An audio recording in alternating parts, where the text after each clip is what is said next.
Wow, I wonder how my favorite sports teams are doing. Let me take a look.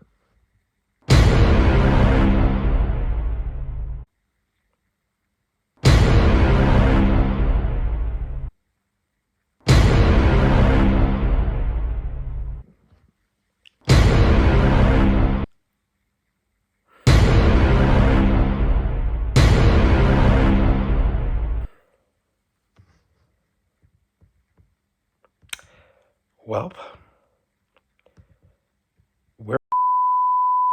ladies and gentlemen, welcome to This Week in Sports, where I talk about all the sports that I watch over the course of this week. Now, you can trust me, I know ball. I am wearing a Roger Stone AFC kit. So let's get into it. Alright, so let's get into it. The big match of the day was obviously the Manchester Derby, the big match of the weekend, actually, and Man United never fail to disappoint. 3-0 at the Etihad, and it was a convincing loss, and I'll say that, because pundits will say, oh, Man City are back, ooh, they're back, ooh, vintage performance, ooh, classic Pep, but no, they sat back and counterattacked and exploited a very weak Man United midfield and a very poor Man United goalkeeper, and that's just what it is. They played well. They played well to get a win, or rather to let Man United lose, and that's what happened. And the only good I can say from this is that Bayern is an upgrade from Onana. But at the end of the day, $2 is better than $1, isn't it? Yeah. So there you go. Looking around the grounds, there are a few other games that happened that I want to talk about briefly. Firstly, Tottenham, West Ham. Tottenham looked good, but they were playing West Ham, and West Ham really, really looked bad. I mean, very bad. Another team that I want to talk about really quickly, because Man United in the relegation battle, I might as well talk about it. Wolves looked atrocious. Probably, I didn't really watch, but probably looked slightly better than they had in the past couple of weeks. But Wolves are one to watch for those relegation folks, and it's good for Newcastle's new striker for him to score in his debut. And things are looking up for them. They got their first win, and yeah. Another team, Arsenal. Arsenal beat Nottingham Forest 3-0. That was Ange Postecoglou's first game. So he's going back to what he knows best, and that's disappointing Tottenham fans. Ruchieza got an assist, played really well. Zubimendi now has more Premier League goals than Cole Palmer does this season, and that's interesting. And and also the entirety of Man United's team, except for own goal, of course. And talking about Cole Palmer, he scored in Chelsea's draw against Brentford.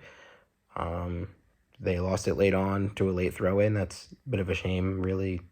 Not that good, really, for them. And they didn't lose, but they did drop points to Brentford, and that's the best I could hope for, really. And then, of course, the one team that never seems to fail, the Midas touch of Liverpool FC, unfortunately, and they won a last-minute penalty to Burnley. My thoughts will be displayed here now. And yeah, really, that is just what it is. They're probably going to win the league. But, when you have 300 million and you're sitting on oil for some reason in Liverpool, is what it is. They're looking really good. They're the only real convincing team so far. So yeah, that's what I have to say about Premier League. Gonna move around the grounds. And moving on to world football, there's a lot that happened that I don't really care about. I don't really watch that much, but, it happened. Real Madrid and Barcelona won. Big whoop. I'll tell you if anything different happens. Probably not. Højlund scored for Napoli.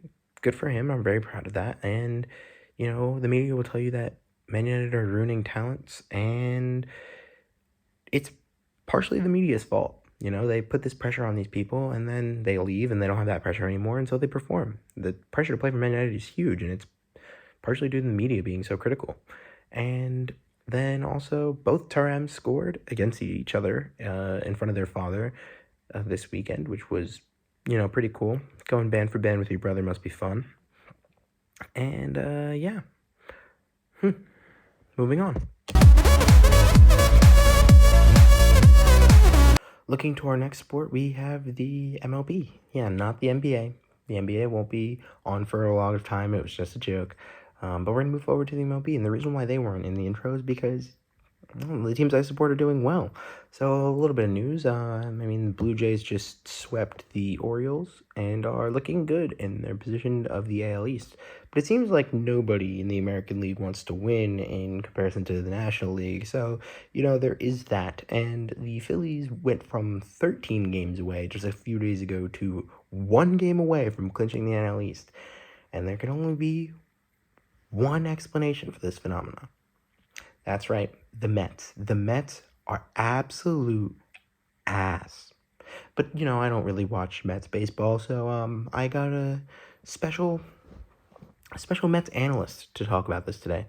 My friend Stan. Take it away, Stan. Hey, thanks, Maddox. My name's Stan Key, and I'm here to talk about the Mets, baby. Yeah, they're shit. All right, back to you. Thanks, Stan Key. Now, instead of talking about the Florida, New York, it's time to talk about the pride of New York, the Kings of the Bronx, the New York Yankees. And although they are currently losing 6-0 at the end of the second to the Boston Red Sox, and they won't like that, they did win that series. So, and they are a couple games ahead of them anyways in the division. So there is that. But what I wanted to talk about happened earlier this week, and that would be their very special guest coming to watch the game for them, Donald Trump. Now, before the game, they won that game. They lost the series against the Tigers, though. But before that game, he did go and talk to the team, and he told them, in fact, that he believes that they're going to go all the way this year, which is the first sign for early onset dementia. Say what you will about Donald Trump, but that is worrying. This is not 2009.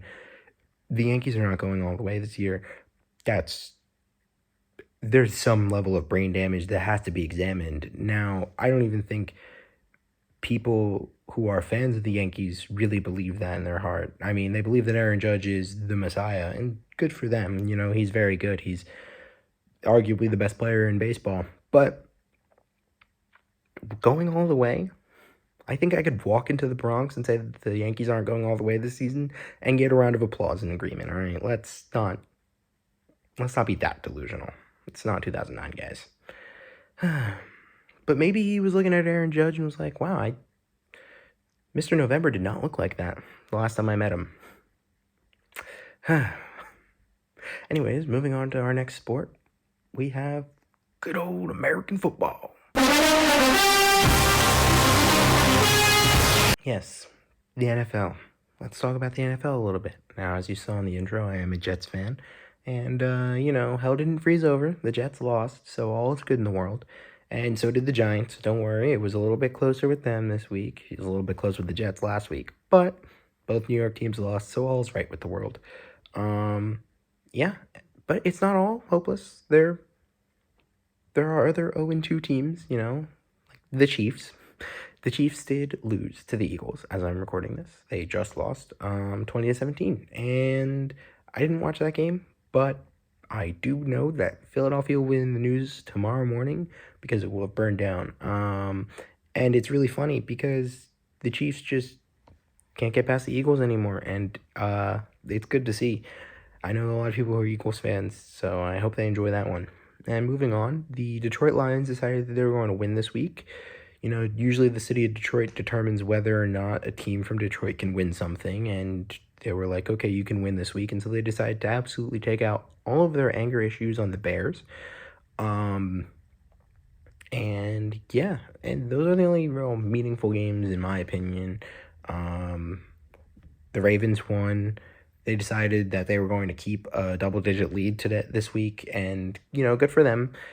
And, yeah, but that's all I really talk about that. If I move on quickly to college football is just starting up, which is very exciting for people who are in colleges that care. I myself am not.